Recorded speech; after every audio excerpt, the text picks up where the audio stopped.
Pode ir. Boa noite, pessoal. Sejam bem-vindos. Boa noite, Patrícia. Tudo bem? Seja bem-vinda aqui conosco. Obrigada pela presença de todos. E eu espero que seja uma noite muito tranquila, né? Mais um bate-papo aqui entre nós, todas mães. Né? Coincidentemente, aqui estávamos conversando, né? Todas aqui que estavam conversando com 3 filhos, coincidentemente, e a gente sabe muito bem como é complexa essa tarefa, né, de mãe, empreendedora, professora, a Érica que também está aqui, né, compartilhando essas experiências dela, e parece que essa tarefa ficou um pouco mais delicada nesses últimos tempos, né? E falando até da questão do conteúdo que nós vamos ver essa noite, né? Eu acabei separando aqui uma apresentação para vocês. Eu vou dar uma passada geral aqui, só para mostrar para vocês quais são os pontos principais que nós vamos abordar. Inclusive, o primeiro deles fala justamente dessa dificuldade que a gente encontra até nas escolas, né? A gente estava conversando, batendo um papo aqui antes de entrar na aula mesmo, e identificando que às vezes o trabalho da escola é um trabalho muito rico em questões coletivas, né? Isso a gente não tem o que questionar. Agora, como professor, né? A Érica também é professora, não sei quantidade de alunos, como que é mais ou menos na escola que você leciona, mas principalmente no ensino público, a gente encontra bastante essa dificuldade com o número de alunos em sala.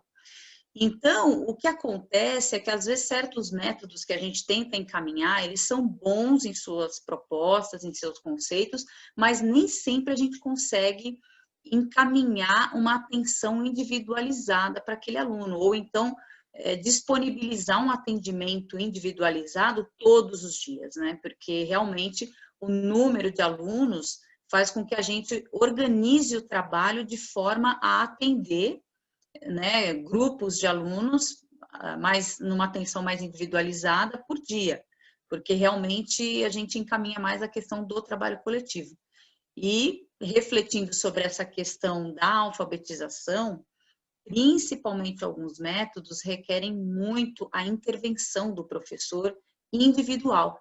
Então, falando no nosso primeiro ponto, que a gente estava até discutindo a questão do fracasso escolar, nessa questão da sala de aula, ele se dá muitas vezes por conta disso, por conta de você ter que dedicar uma atenção individualizada, de repente o aluno, ele não acompanha a aula coletiva, digamos assim, né? Ele precisa realmente de uma atenção especial e acaba ali no grupo dispersando, não captando a informação, principalmente nesses conceitos que as escolas públicas geralmente adotam, né, de trabalho, de proposta e de método, né? Bom, primeiramente eu vou me apresentar também, eu sei que muitos aqui já me conhecem, né, Marcilene, mãe da minha aluninha aqui também, Emanuele, mas eu sou professora, minha trajetória já vem de 20 anos de sala de aula, eu acabei me especializando em alfabetização,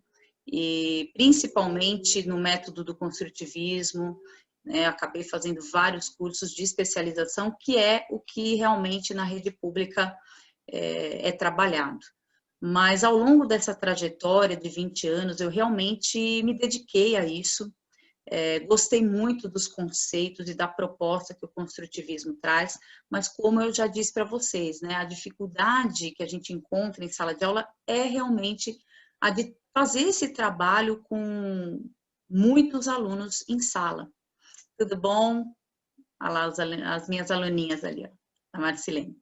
E eu sou formada em pedagogia pela PUC São Paulo, fiz pedagogia já há bastante tempo, cursei o antigo magistério, porque logo que eu me formei no magistério, eu já procurei também essa formação em pedagogia para estudar e me aprofundar, mas realmente a minha grande paixão é a alfabetização. É um desafio muito grande e a cada ano que eu passava em sala de aula, eu sempre ficava um pouco frustrada com aqueles 4 aluninhos, 5 aluninhos que não conseguiam aprender, e todos os anos era a mesma porcentagem. E aquilo realmente me intrigava, porque por mais que eu aplicasse os métodos que a gente estava recebendo ali, tantas capacitações, tantas especializações, mas parece que faltava sempre algo a mais para essas crianças. A sensação que eu tinha é que elas tinham um modo diferente de aprender. Então, muitos professores ali aplicando métodos antigos, tentando uma forma, né, de alcançar esses alunos. E de lá para cá, recentemente, eu estou me aprofundando muito na questão do método fônico, e é claro que a gente tem algumas ressalvas, porque eu acho que tudo aquilo que é antigo, né, e toda proposta nova, ela vem para somar.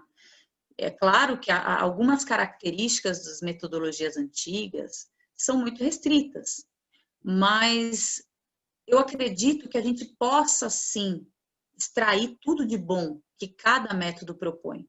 E isso é uma verdade, tanto que as professoras que aplicam, né, a questão do método fônico e a questão da consciência fonológica, né, tem um alcance melhor, principalmente com essas crianças que têm dificuldade.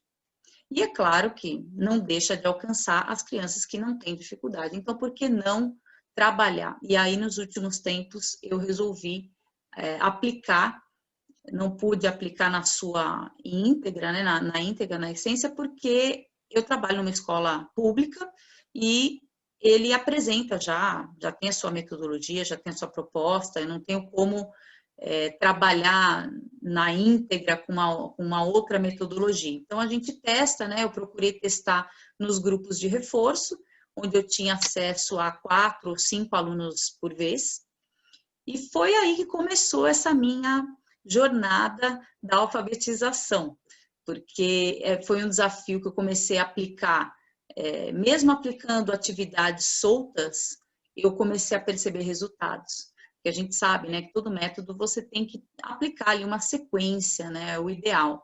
Mas como eu não conseguia por conta da proposta mesmo, então realmente eu me ative a aplicar atividades soltas e mesmo assim, com essas atividades de consciência fonológica, de refletir sobre o som das letras, a sequência de você começar do mais simples e para o mais complexo, em poucas semanas, esses alunos com dificuldade começaram a ler palavras simples, e das palavras simples começaram a ler as sílabas mais complexas, então foi uma satisfação muito grande. Para mim, é como se um leque tivesse aberto, a cortina abriu para mim, como uma chance, uma possibilidade de repente, dar um suporte aos pais, até mesmo na fase do infantil, né? Antes da criança chegar para a primeira série, para o primeiro ano, né?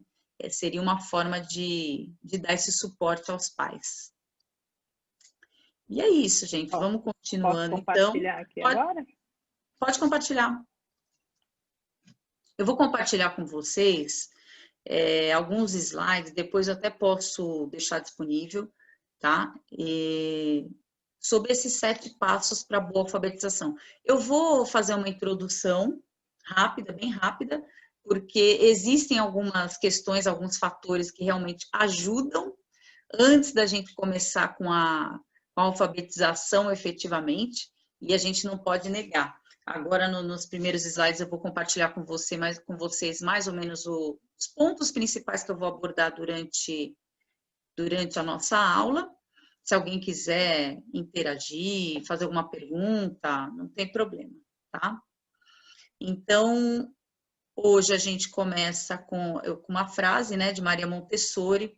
Eu tenho ficado cada vez mais encantada com o trabalho dela, principalmente pela história dela, né? Eu fiquei muito tocada com a história dela e coloquei aqui uma frase dela, tá? Sobre a imaginação. E é isso. Eu acredito que à medida que a gente vai aplicando essas atividades, eu vou dar sugestões aqui de atividades, vocês que são criativos vão começar a ter ideias, né? À medida que você aplicar uma atividade, eu sei porque isso aconteceu comigo, você começa a ter ideias em cima dessa atividade, você começa a criar variações da atividade. Então, vocês vão ver lá para o finzinho que eu vou passar umas sugestões de atividades para vocês aplicarem com os filhos de vocês, vocês vão ver que realmente vocês vão começar a interagir com esse conhecimento. Pode passar. Então, nós vamos abordar aqui a escola, né? Acabei já falando bastante sobre a questão do fracasso e do sucesso, né? Que leva a escola a realmente não conseguir alcançar as suas metas.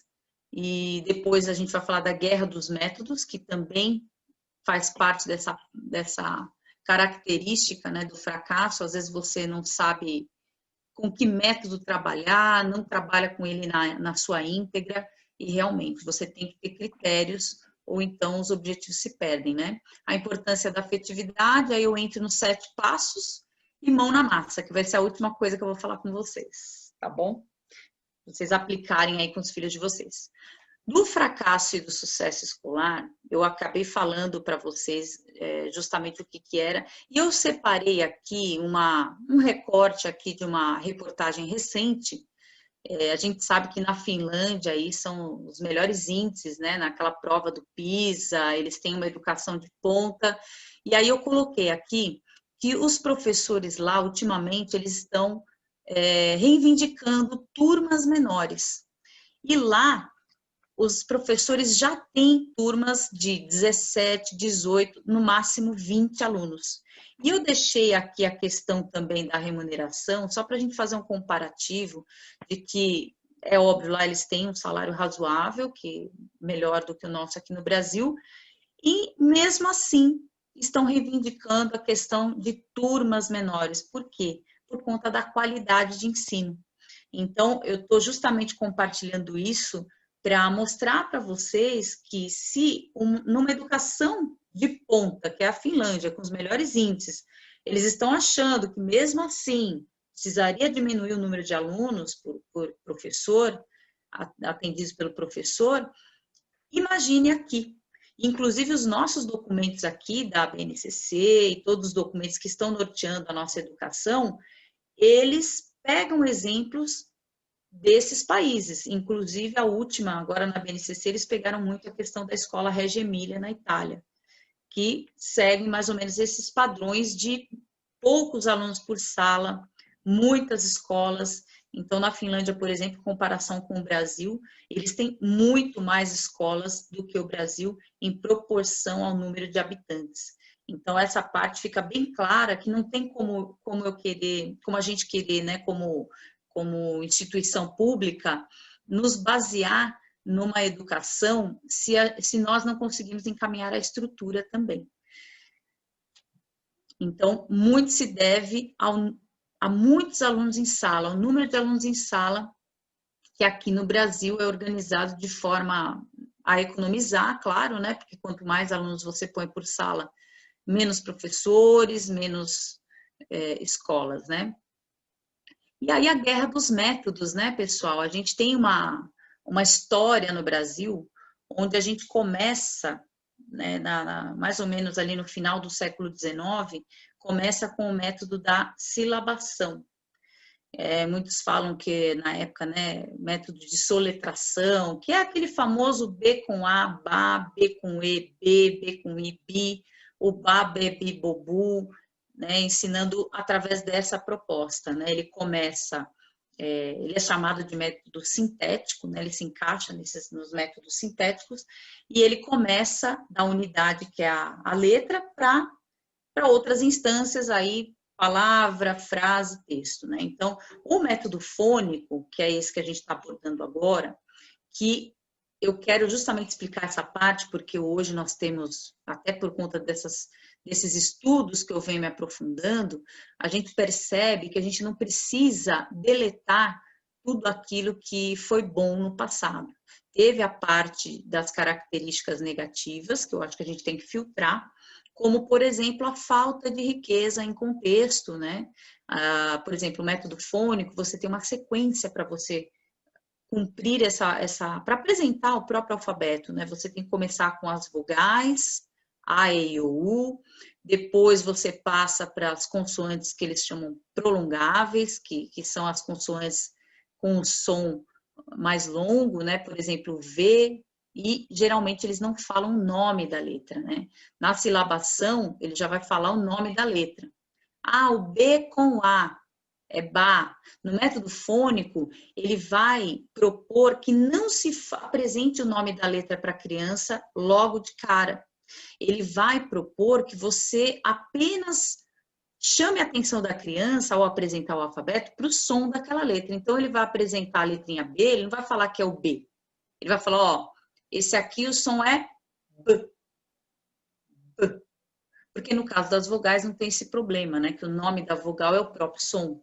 Mas nas outras consoantes, então, a gente não fala dos nomes das letras a princípio, só apresenta o som. E essa parte é um trabalho muito bom do método fônico, né? E a parte da crítica, que até os construtivistas acabam criticando, é realmente essa educação estanque, né? Às vezes a criança, ela chega para você sabendo outras instâncias da leitura ou da escrita, e aí ela é obrigada a ficar naquela fase, porque ela não pode aprender a consoante agora, tem que aprender só a vogal. Então, essa parte que foi realmente revista. E na época que, até a gente está falando historicamente, o método fônico passou a se apresentar mais eficaz do que o método de silabação. Então, ele começou a ganhar mais a simpatia das pessoas. Mas aí, num dado momento, que foi lá, isso a gente está falando de 1800, tá, gente? Foi na época que surgiu, né, a educação formal realmente no Brasil, né? Só que aí lá pela época de 1890, aí começou a surgir uma outra metodologia, que seria chamada de analítico, né? O O ficou um pouquinho para fora aqui, mas ele seria chamado de analítico, onde a proposta não seria começar da letra, seria começar de palavras. Até porque, nessa época, eles estavam muito de olho na educação norte-americana. E lá alguns estudos já estavam começando a ser feitos, principalmente em questão da memória da criança. Começou a perceber-se que a criança conseguia memorizar melhor as palavras quando elas estavam ali dentro de um contexto, né, que seja. Então, ele parte da palavra para a sílaba, para a letra, tá? Então, ele parte do maior para o menor, o método analítico. E aí, depois, num outro momento, que foi na época em que a Emília Ferreira, inclusive, lançou o livro dela, os estudos dela, a psicogênese da linguagem escrita, que surgiu o construtivismo lá por 1980. E ele não se apresenta como método, né? Mas ele é um conceito, né? Inicia-se os estudos sobre a questão da criança trazer uma bagagem, né? A criança não é vista como um papel em branco, onde eu vou ensinar passo a passo, etapa a etapa. Eu já vou considerar o conhecimento que ela traz, eu vou ensinar a partir de textos, eu vou apresentar textos para ela no construtivismo, e do texto contextualizado naquele tema, aí que eu vou diminuindo para as frases, para as palavras, e para depois ir para a unidade, que são, né, no caso, as sílabas, e a unidade, que é a letra. E eu coloquei aqui a atualidade, que seria esse retorno, né, porque o método fônico está retornando com toda a força, principalmente porque ele demonstra estudos científicos que comprovam a eficácia dele. E mais à frente eu vou comentar com vocês as conclusões que eu ando tendo aqui, e que eu acho que justamente o próximo slide, deixa eu ver se é da professora de Harvard, é ela mesma, Katharine Snow. Eu li um artigo da professora Katharine, e vocês olha a frase que ela disse quando ela veio fazer uma palestra, se não me engano, em 2017, ela veio fazer uma palestra no Brasil, e ela sentiu um climão nessa palestra. Ela sentiu um climão de briga, né? Porque ela falou o seguinte: existem os professores que são mais tradicionais, que querem trabalhar com os métodos fônicos, os métodos mais antigos, e os professores construtivistas. E realmente, nos eventos, ela comenta que os Estados Unidos já passaram por essa fase, no qual existiu a guerra dos métodos, né? Lá nos Estados Unidos, eles chamam de método global, o que seria aqui parecido com o que é para nós o construtivismo.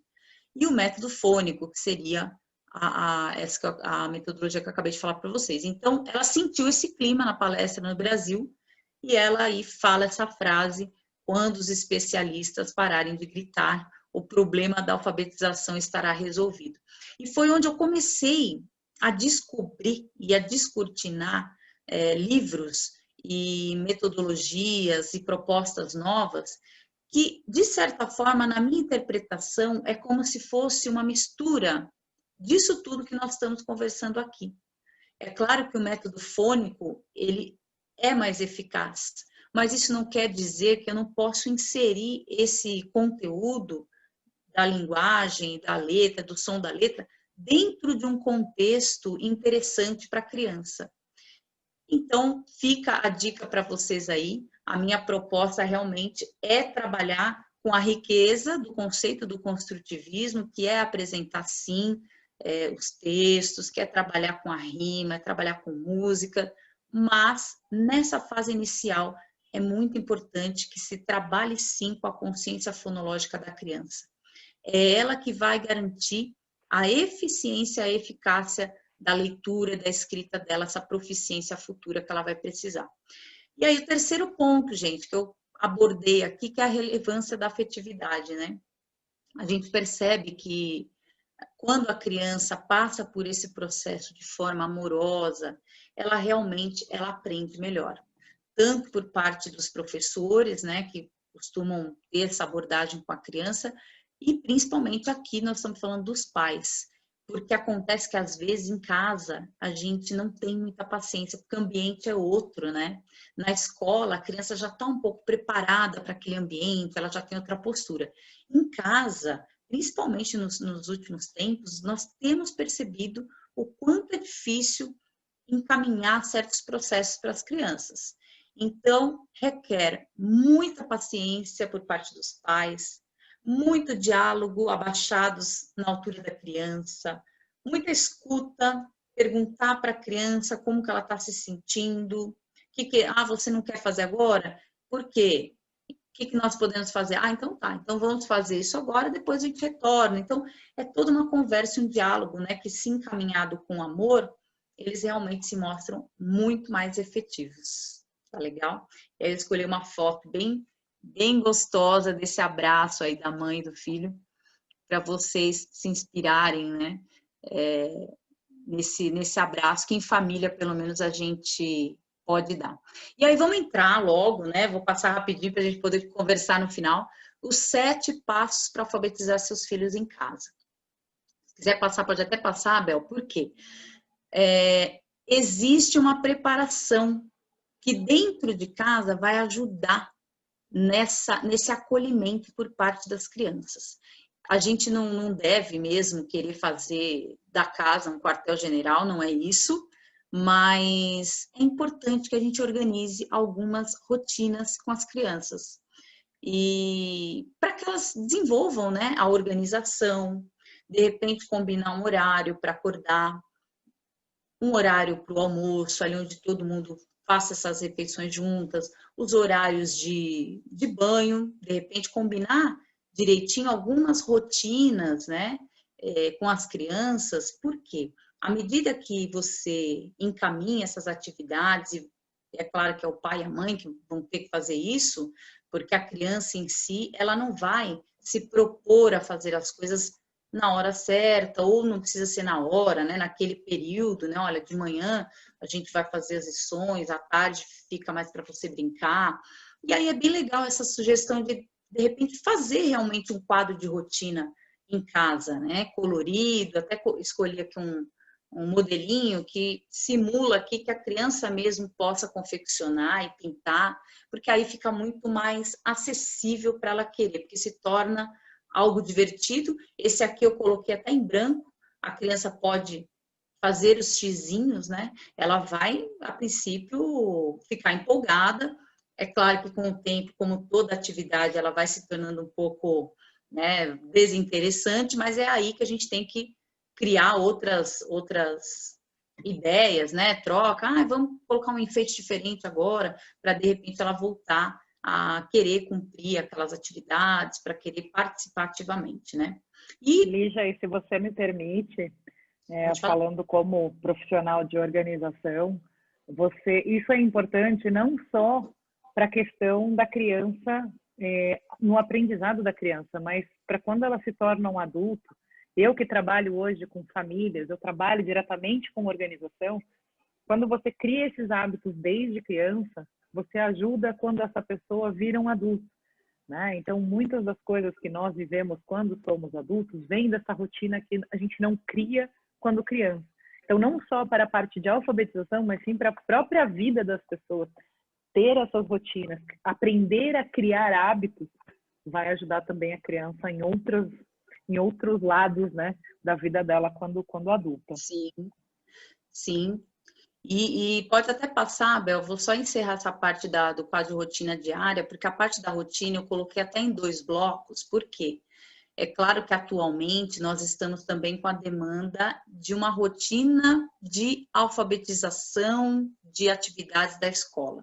É diferente de você fazer uma lição de casa um dia ou outro, né? Então, a rotina da alfabetização geralmente ficava a cargo do professor. E hoje, por conta das circunstâncias, ou mesmo que não tivesse as circunstâncias, eu principalmente acredito que é possível realizar sim um trabalho com os nossos filhos em casa, que seja prazeroso, que seja divertido. Então, eu compartilhei aqui um quadro de rotina que geralmente acontece na escola, né?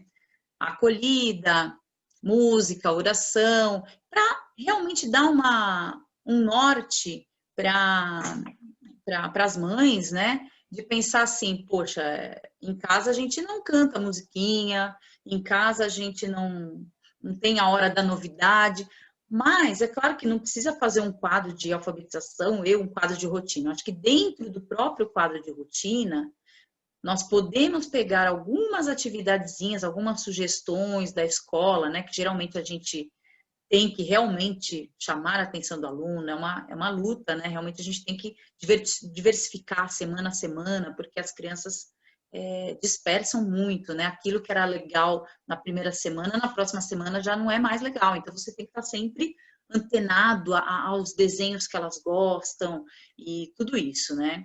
Então eu separei aqui, só para vocês terem um panorama, mas dá para incluir tudo numa rotina só e inserir a nossa rotina de alfabetização em casa dentro da rotininha diária, que assim é o que a Roberta falou, né? Faz muita falta, né? A criança não tem, né, noção de tempo, espaço totalmente desenvolvido. A Érica está contribuindo aqui com a gente, Érica, obrigada, e realmente, esse é o momento de criar situações onde ela possa vivenciar isso, onde ela possa internalizar, é desse modo que ela vai conseguir perceber a noção de tempo, né? De manhã, às vezes de manhã, à tarde, à noite, né? Marcar bem essas questões, né, para crianças mais novas, né, no quadro de rotina, às vezes ele não vai entender ali por horário, de repente ele vai entender por período, né, que é o que eu estou lendo aqui os comentários da Érica.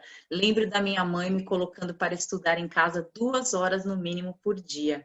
Eu achava uma eternidade. A criança não tem a noção de tempo e espaço totalmente desenvolvido. Realmente. E olha para você ver como é importante a questão. E é engraçado essa questão das 2 horas, né? Eu não sei se é um tempo que os antigos tinham, mas eu também já vivi isso, que tinha que estudar pelo menos 2 horinhas por dia. Não é, Érica?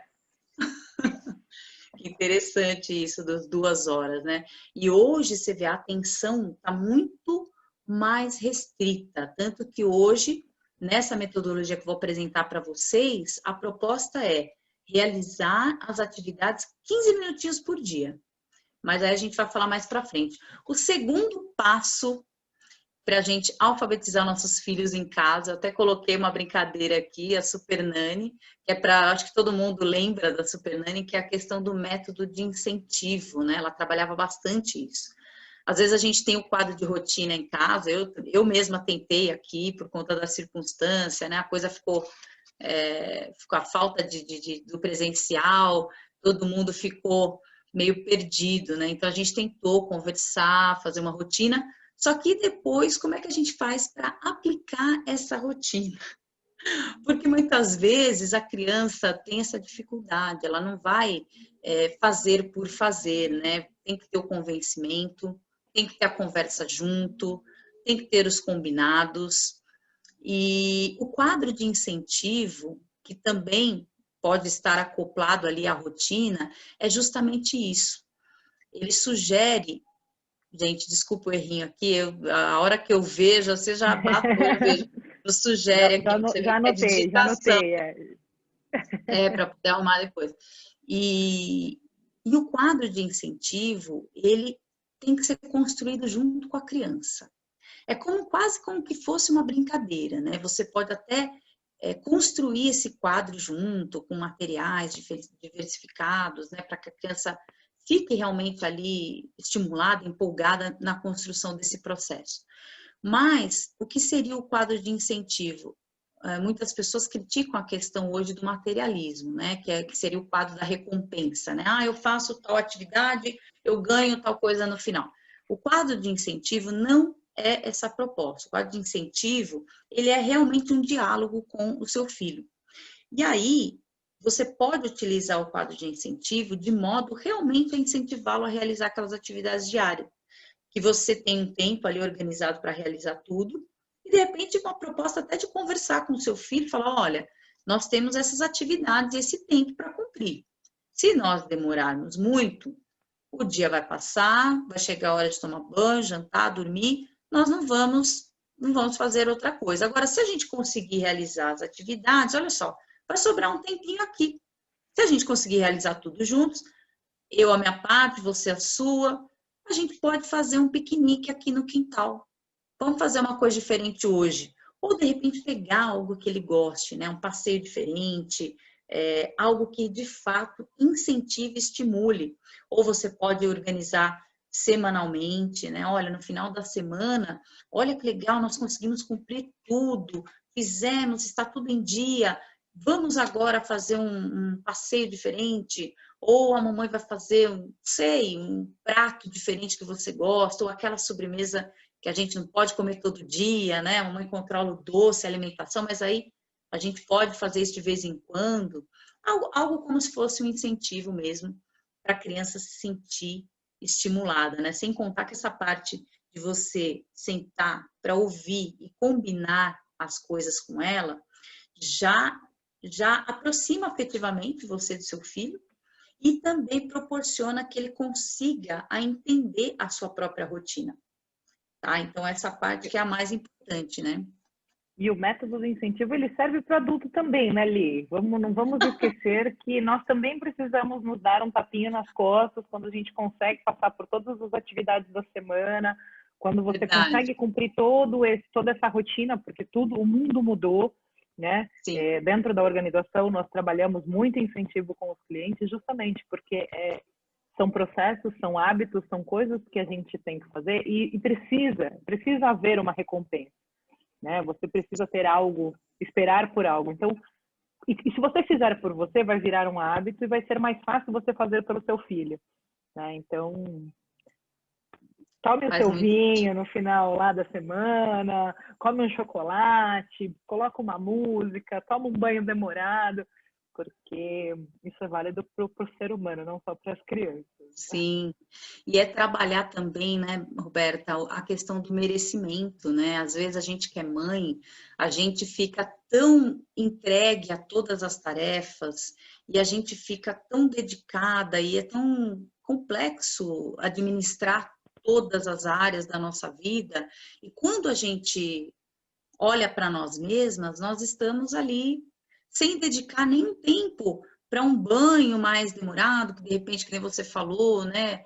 Eu vou relaxar um pouco, eu vou colocar uma música, eu vou sentar no sofá aqui. Então, eu acho que essa parte da rotina, agora dando um depoimento pessoal meu, eu tive que trabalhar muito isso na minha vida, porque às vezes a gente é muito bem organizada nessa questão profissional, né? Em sala de aula, você sabe organizar a rotina do aluno, você encaminha, faz tudo no horário. Agora, quando se trata de você, você realmente encaminha muito só para os filhos. E aí é onde falta essa parte, né? Então, eu tive que também trabalhar muito essa questão do merecimento comigo. Afinal de contas, nós somos o exemplo deles, né? Então, se o filho está ali observando que você não dedica nenhum tempo para você, ele também está prestando atenção nisso, né? É importante, talvez, até colocar isso na agenda, né? Falar, ó, terça-feira à noite, nós vamos sentar no sofá e nós vamos ver um filme. É alguma coisa nesse sentido, né? Que aproxime também a família. E aí, seguindo mais à frente, o terceiro passo, que realmente eu sempre fiz com os meus alunos e dá muito certo, porque eu sempre tive uma proximidade muito grande com os pais. E todo começo de ano, a gente pede para os pais e trabalha essa questão da curiosidade, da novidade que as crianças gostam, né? De falar assim, olha, vocês vão ter que organizar na casa de vocês um cantinho do estudo. E não importa como é esse cantinho, gente, mesmo que eu já trabalhei até com alunos que às vezes não tinha espaço na casa, tudo, a gente criou ali uma toalha diferenciada que ele colocava na hora do estudo na mesa ali da cozinha, mesmo improvisava, e ficou uma coisa bem interessante para ele. Ele adorava, né, pegar as coisinhas dele na hora do estudo, que a mãe organizou a rotina com ele, estendia aquela toalha toda enfeitada, que ele já sabia que era para isso, e criava ali o seu espaço, o seu cantinho, mesmo que não, né, não pudesse gastar ali grandes quantias, e não precisa, né, gente?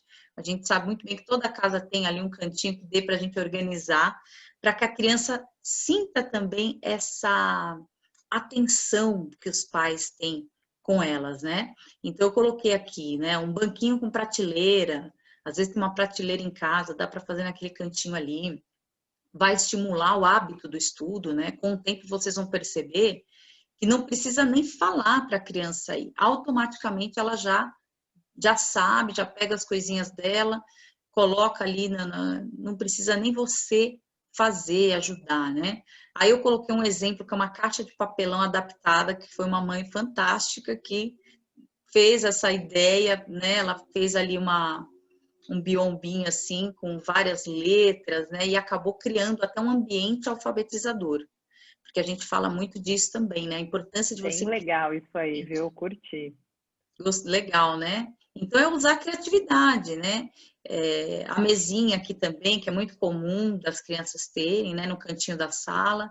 E a criança se sente valorizada, porque às vezes a gente esquece um pouco, né? Que tem que criar situações ali especiais para a criança. Então, ela tendo esse cantinho de estudo, poxa, que é mais que esse incentivo, ela vai ter vontade de estudar, porque você criou um espaço, você criou um lugar legal, gostoso, né? Se preocupar bastante com a luminosidade também, ver se a luz, né, favorece. Então, tudo isso é uma preparação para finalmente você começar a alfabetizar o seu filho em casa. Você organizando essas 3 coisinhas: a rotina, o cantinho e o quadro de incentivo. Preparando toda essa parte, aí você vai entrar com a apresentação do alfabeto. E eu misturei um pouquinho, né? Eu testei esse alfabeto de lixa, é muito interessante, porque ele evita que a criança futuramente ela faça aquele traçado de letra errado. Sabe aquele E com as perninhas para o outro lado, ou então o B para o lado errado. Então, o que acontece? Você tem o alfabeto de lixa, ele vem geralmente, as vogais vêm em vermelho, as consoantes vêm em azul, e a parte onde tem a letra, ele é um material áspero. Então, ele é sensorial. E aí, você vai trabalhar com a criança, quando você primeiro que é muito, muito melhor você confeccionar esse alfabeto com o seu filho. Eu até separei um material aqui, que agora é bem mais fácil. Antigamente você tinha que comprar lixa, né? Agora, ó, esse aqui é um EVA. É um EVA, e você, se você perceber, ó, atrás é um EVA, né? E aqui ele tem purpurina, tá vendo? Então, ele é áspero. É a mesma coisa que uma lixa. Então, você pode confeccionar o seu alfabeto, aqui as vogais em vermelho, né? Você pode confeccionar o seu alfabeto numa placa, mais ou menos assim, né? Com as letras aqui, as vogais em vermelho e as consoantes em azul. Também tem aqui, ó, o material áspero de lixa. E aí, conforme você vai trabalhar com a criança com esse alfabeto, você vai pegar, por exemplo, a letra A, você vai pedir para ela passar os 2 dedinhos e vai contornar na direção correta da grafia da letra. E, claro, num segundo momento, paralelamente, você pode também pedir para que ela fale o som. E à medida que ela passa o dedinho, ela fala o som daquela letra. Então, A. E aí ela passa o A para o lado. E aí ela vai fazendo o som das letrinhas, passando o dedinho. Essa parte evita muito que futuramente ela faça a grafia da letra de forma aleatória, ou ela garante bastante essa parte que, né, na parte sensorial da criança, né? Aí, se quiser passar, Bel, pode passar. Nós vamos deixa eu ver aqui, para o 5º passo. Aí, o 5º passo, eu vou compartilhar a sequência, né, do método fônico. Existe uma sequência para se apresentar o alfabeto, né? Eu peguei essa sequência aqui da professora Leonor Slicar.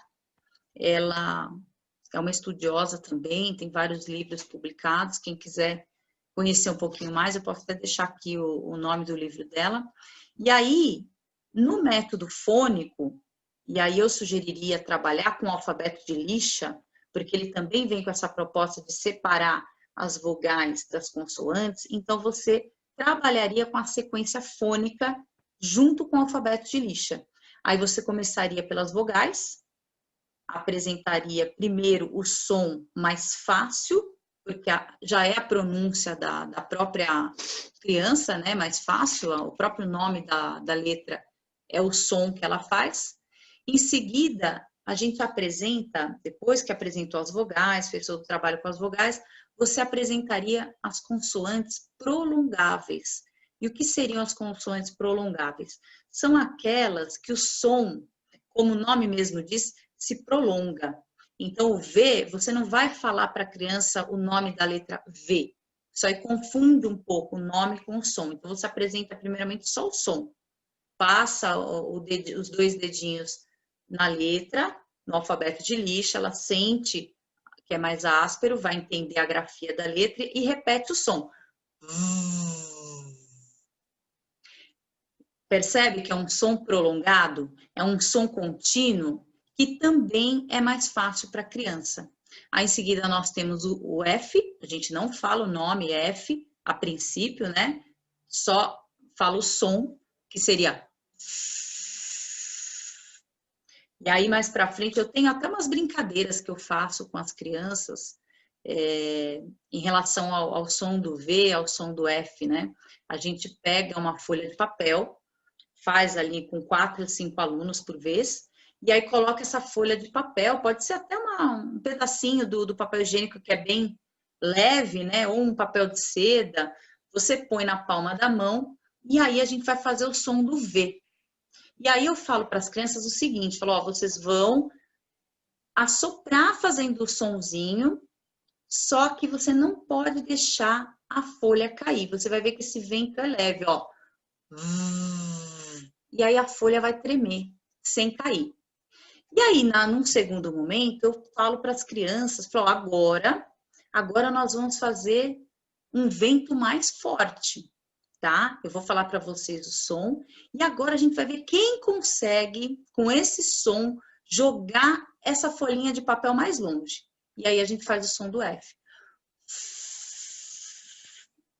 Vocês vão perceber o quanto é difícil para a criança, algumas, né? Pode ser que os filhos de vocês não tenham essa dificuldade, mas algumas crianças apresentam uma grande dificuldade de colocar os dentes no lábio inferior ou de fazer o som do V, que é aquela, né? Você tem que fazer encostar um pouquinho, então tem essa dificuldade. Eu já perdi, às vezes, bastante tempo em atividades assim, porque é o que a Érica estava comentando até sobre o filho dela, né? A gente, às vezes, precisa desenvolver a parte oral para conseguir. Isso aí atrapalha realmente no processo de alfabetização. Então, esses exercícios trabalhados de forma lúdica, como brincadeira, eles adoram. Essa do papel higiênico, se você fizer em casa, você assim, vamos ver. Aí o papel voa, né? Um vai mais para frente, outro vai mais para trás. Eles adoram. Ai, vamos de novo. Vamos de novo. Agora eu quero ver, eu consigo jogar o papel mais longe. E aí, num dado momento ali, você não pode estender muito também, senão acaba dispersando. Umas 4, 5 vezes que a gente faz, já dá conta da criança começar a desenvolver essa parte oral, né? Aí o L também é um som prolongável. E as outras consoantes, a professora Leonor Silicar, ela escolheu essa sequência porque nesse momento aqui, do T, B, D, P, você vai trabalhar com aqueles sons com as letras que têm um único som, né? Então, por exemplo, T, T, B, B, o D e o P. Então, tem outras dinâmicas também, o P é a explosão, eles adoram também. Então, algumas dinâmicazinhas, né?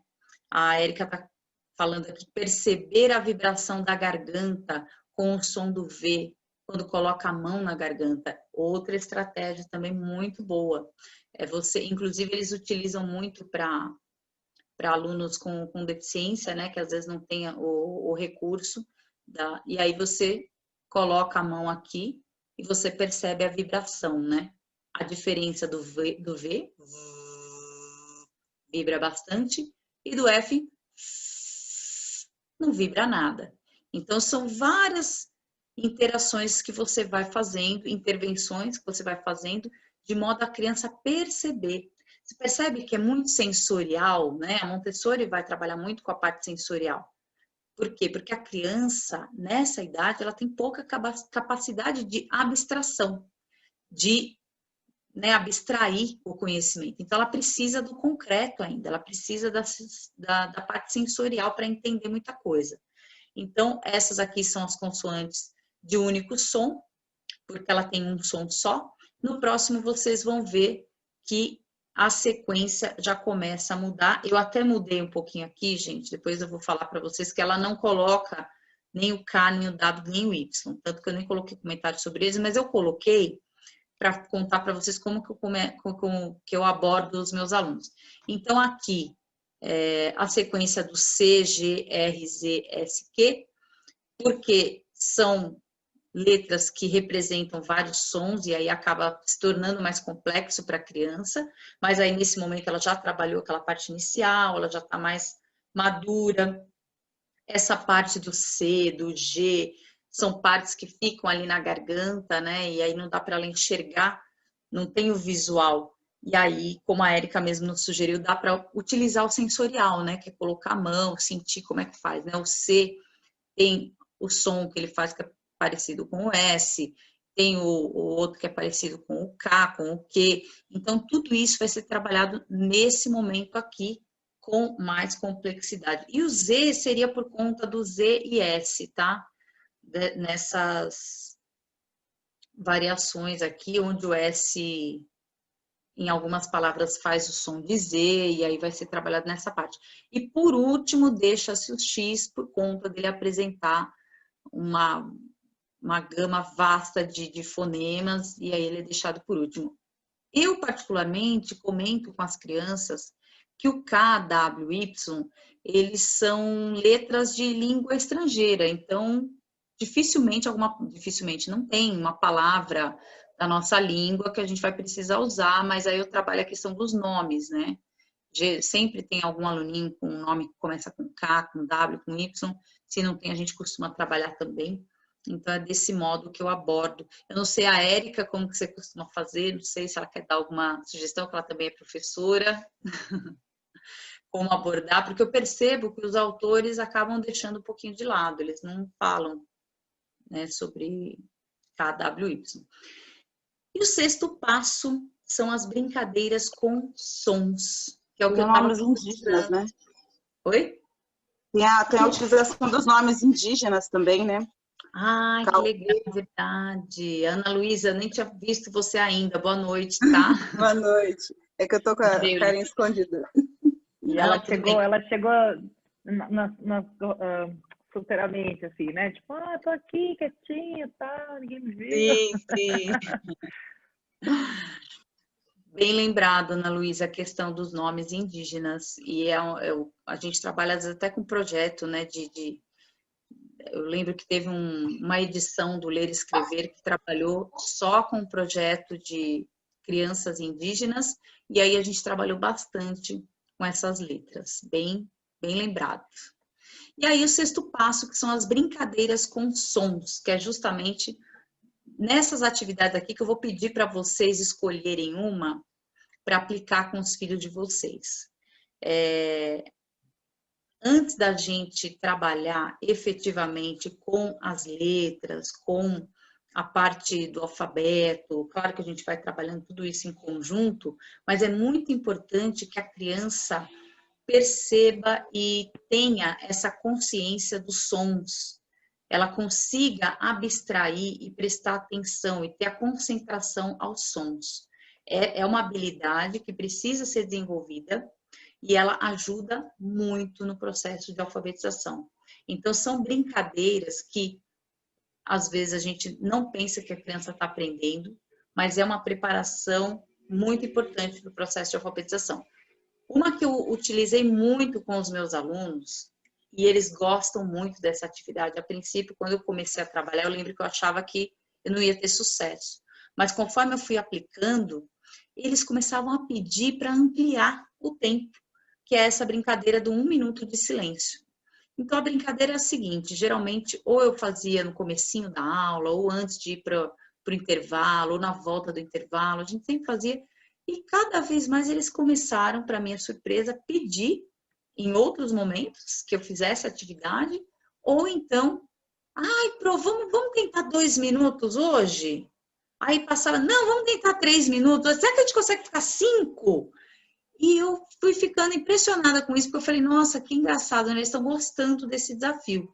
Mas eu colocava algumas questões também para estimular também esse desafio neles. Então, eu pedia para eles fecharem os olhos e eu marcava com eles, falava, a gente vai fazer 1 minuto de silêncio. Eu vou fazer aqui também, mas vou colocar o cronômetro. Quando vencer 1 minuto, aí acaba o tempo, a gente pode abrir o olho. Quem quiser falar sobre os sons que escutou, cada um vai ter sua vez de falar. E aí criou-se esse hábito, a gente sempre escutava os sons. E aí o desafio era cada vez escutar mais sons. E cada vez mais longe. Então, às vezes, aí, a escuta foi começando a ficar refinada. Porque você começa a escutar o som ali da própria escola, aí você começa a escutar o caminhão que passou lá na rua, aí o passarinho, o carro lá longe. Então, eles começaram a refinar esse som. E aí, quando acabava a dinâmica, eu passava, né, para quem queria falar sobre a experiência, e muitas vezes eu perguntava também como ele se sentiu. Até trabalhando um pouco a parte da sensibilidade, né, muitas crianças você consegue identificar que às vezes não estão muito bem, perguntando como você se sentiu durante a atividade. E aí, por conta dela silenciar um pouquinho, às vezes essa parte vem à tona e aí você consegue interagir com a criança. Mas é muito, muito legal essa atividade, tá? E é simples, não tem material nenhum. Tem a segunda, que é o relógio tic-tac. Na verdade, é um timer, né? Acho que em lojinha de R$1, às vezes vende esses timers, né? Que é importante que faça aquele barulhinho, né? Então, a criança fecha os olhos, a mãe esconde o timer em algum lugar da casa e depois a criança tem que encontrar esse timer. Até eu estava falando com as minhas filhas aqui, a gente estava falando das brincadeiras que estimulam os sons, né, a escuta, e aí a gente falou até da questão da brincadeira que as crianças gostam muito, que é aquela do gato Mia, que é mais ou menos parecida com essa, né? Você esconde, as pessoas se escondem, uma criança com a venda, e aí as pessoas começam a fazer o barulhinho do gato, miau, e aí a criança com a venda tem que procurar, e quando chega na criança, ela tem que descobrir também quem é através da voz. Então, isso tudo está estimulando a memória auditiva da criança, né? Que ela vai precisar na fase de alfabetização. E a terceira, que é a dança das rimas, né? Todas as pessoas da família podem participar e ficar com as mãos assim, né? Para frente, fechadas para frente. Aí a criança que vai jogar naquele momento o jogo, ela vai cantar a música do Sapo Não Lava o Pé, ou pode ser qualquer outra música também que ela tenha de memória. E aí, quando a gente fala a rima, né? Quando fecha o verso ali com a rima, a mão em que ela tocou falando a rima, a pessoa tem que colocar para trás. Então, aquela pessoa que colocar as duas mãos para trás vai saindo do jogo. O último que ficar vai ser o próximo líder ali que vai cantar a música, tá? Então, é aquela coisa, né? E vai marcando também a questão do tom de voz, né? Da leitura, né? Você vai marcando também a questão da palavra, da sílaba, né? Porque ela vai falar, o sapo não lava o pé. Então, ela fica bem marcado. Ah, tira a mão para trás. Não lava porque não quer. Tira, esconde a mão para trás. Então, isso tudo vai treinando a memória auditiva da criança, preparando para as fases mais complexas da alfabetização e da consciência fonológica, tá, pessoal? E agora, no nosso sétimo e último passo, já é um passo mais avançado, que seria a criança ter a consciência de palavra, de segmentação na frase, né? Então, eu chamei de jogos de palavras e frases, e eu coloquei aqui o exemplo dos flashcards, que a Roberta adora, né, Roberta? A filha dela foi alfabetizada assim. Ou aqui no Brasil a gente chama de cartões visuais. Eu conheci a princípio, já vi essa atividade, mas nunca aplicava. Mas eu tive um aluno autista e eu comecei a trabalhar com os flashcards e deu muito certo. Claro que eu acabei não ficando muito tempo com ele a ponto de concluir esse trabalho, mas foi muito interessante observar. Aqui, nesse exemplo, os flashcards estão com a figura logo abaixo da palavra, mas a intenção inicial seria colocar a palavra de um lado e a figura na parte de trás do cartão. Ou seja, a criança tenta ler. Se ela não consegue, ela tem essa ajuda. E aí a formação de frases é justamente isso, é você ter cada palavra, cada item da frase para ela começar a montar as frases e perceber realmente a unidade das palavras. Perceber que a gente não escreve tudo junto, grudado, né? Tem as palavras. E é isso, pessoal, é o conteúdo que eu tinha para passar para vocês. Aí eu separei aqui a parte mão na massa, que é a parte prática. Eu vou pedir para vocês escolherem uma brincadeira daquelas brincadeiras dos sons, né? Até porque os dos flashcards também, assim, de momento pode ser que vocês não tenham. Uma das três, eu não sei qual é a idade dos filhos de vocês, das crianças de vocês, mas ali, naquelas três, a gente tem 3 níveis ali. Eu acredito que as crianças menores, 1 minuto de silêncio, né? Qualquer idade pode fazer, mas eu acredito que é menos desafiadora para a idade delas. E a segunda, vocês podem escolher também, e a terceira, que é a da musiquinha. E aí eu gostaria de pedir que vocês aplicassem essa atividade em algum momento amanhã com seus filhos. E aí no domingo a gente a gente se encontraria de novo aqui para compartilhar como foi essa atividade, para vivenciar um pouquinho de qual é a reação delas, como que elas vão aceitar essas atividades, ou se realmente, eu não sei, a Érica, que já tem os filhinhos dela, já estão um pouquinho crescidinhos, mas eu acho que é interessante a gente começar a aplicar algumas coisas, né? Essa questão da memória auditiva. E aí no domingo a gente se reencontra novamente para compartilhar as nossas experiências, tirar dúvidas, tá? Ana Luísa, eu sei que a Ana Luísa também ela costuma aplicar lá com a filha dela várias atividades super criativas. Agradeço a presença de vocês aqui. Estou muito feliz por estar aqui, tá? Obrigada por vocês terem separado um pouquinho do tempo de vocês para ganhar um pouquinho mais de conhecimento, trocar experiências aqui. Se alguém tiver alguma pergunta ou quiser fazer algum comentário, tá? Essa parte fica aberta. E para quem estiver assistindo esse vídeo no YouTube, para deixar um comentário, né? Mandar um e-mail para a Lígia, porque esse vídeo também vai para o YouTube, então se alguém estiver ouvindo, assistindo, né? Deixa aqui o comentário, deixa a dúvida, a Lígia vai responder com o maior prazer, né, Lígia? Sabe o que eu queria fazer, Lígia? Antes das perguntas, eu queria tirar uma foto. Ah, a Roberta é a mulher das fotos. Será que a Ana Luísa consegue aparecer? Só para a gente tirar uma foto? Fica todo Não sei, ó, aqui. a gente estava prevenida aqui, né? Não sei. E aí, Ana, você acha que dá? Ai, que lindo! Oi, lindo! Ah, ela veio! Deixa ele sair na foto com a gente, Patrícia. Tá. Vamos Ai, lá, que eu vou lindo. contar até 3, então. 1, 2... Opa, peraí, que a Ana tá voltando. Peraí, gente. Peraí que a Ana tá voltando. Vamos deixar a Ana entrar para ver se ela aparece aqui junto com a gente. A Cris estava aqui dentro também, não estava? Será que saiu? Ana, a gente vai tirar uma foto. Se você conseguir aparecer na câmera, a gente está tirando uma foto. A gente estava esperando. E a Cris? A Cris não está mais na sala? Eu vi que ela entrou. Não. Nossa, é verdade. É isso mesmo. Oi, lindo. Então eu vou tirar a nossa foto, hein? Beijo. Ó, vou contar até 3. Olha lá, X. 1, 2, 3 e... Tirei. Aí, depois eu mando para vocês. Se a Ana voltar e aparecer, eu tiro de novo. Pessoal, eu quero dizer também, a Roberta, bem lembrado, Rô, quem quiser mandar e-mail, eu sei que muitas de vocês têm meu WhatsApp, né? Mas quem quiser mandar um e-mail também, ensineseufilhoemcasa@gmail.com. A gente tem um canal no YouTube também, né? Claro que vocês estão assistindo, quem for assistir no YouTube aqui já está dentro do YouTube, mas quem não sabe, a gente tem o canal no YouTube, tem o Instagram.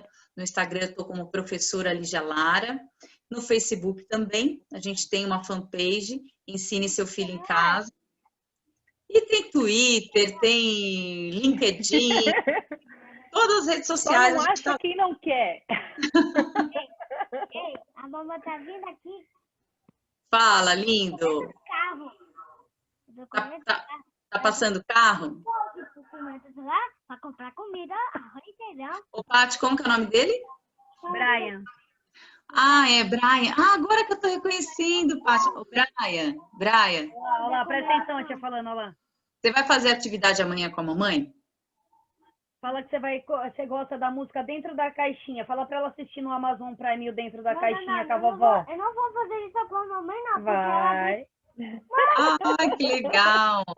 Fala pra ele que eu vou assistir sim, tá? Dentro da caixinha. Legal. Gente, eu estou muito feliz por estar aqui com vocês. Realmente, eu conheço todo mundo que está aqui, mulheres fortes, mulheres aí lutadoras com seus filhos. Me identifico muito com vocês. A Érica, que eu conheci recentemente, mas também já vi que a gente realmente teve essa empatia, né? Principalmente porque ela é professora também. Ana Luísa também é professora, também tem filha. Então, a Ana, professora também. Então, agradeço de coração a presença de vocês aqui. Espero que vocês tenham gostado do conteúdo. E é claro que no domingo a gente volta a se encontrar. Eu vou querer saber como é que foi essa atividade aí que vocês vão aplicar com os filhinhos de vocês. E tenho também um e-book que eu vou compartilhar com vocês sobre os 7 passos, né? Eu vou compartilhar com vocês no domingo. E eu espero vocês lá. Espero vocês no mesmo horário. eu mando o link para vocês, tá bom? Por e-mail. E a gente marca de se encontrar e compartilhar. Eu quero saber como é que os filhinhos de vocês vão reagir a essas atividades. Quem quiser fazer as 3, pode fazer as 3 também. Tá legal? Né?